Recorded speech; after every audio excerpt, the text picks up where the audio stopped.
Hallo julle! Ons praat mos hierdie week oor musiek en musiekinstrumente. Ek wil weet of julle dink ek 'n musiekinstrument kan maak met 'n strooitjie en 'n glas water. Dink julle ek kan dit doen? Milia, kan ons 'n musiekinstrument so maak? Kom ons kyk. Sit mooi.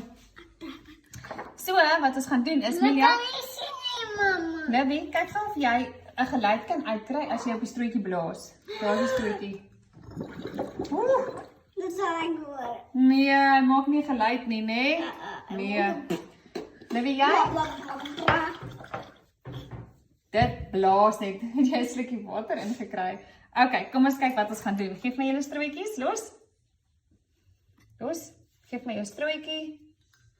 So, wat ons gaan doen is, jy het 'n skerpie nodig saam met jou strootjies.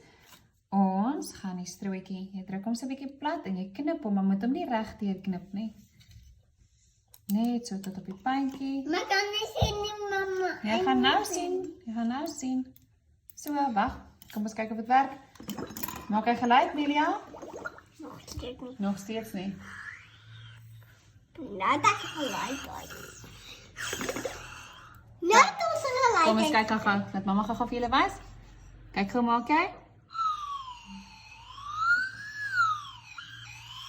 Jy kry geluid uit. Dis hy. So, dit is hoe jy 'n instrument maak met 'n strootjie en 'n glas water. Ek wil sien hoe julle dit doen. En 'n skêr. Baie julle.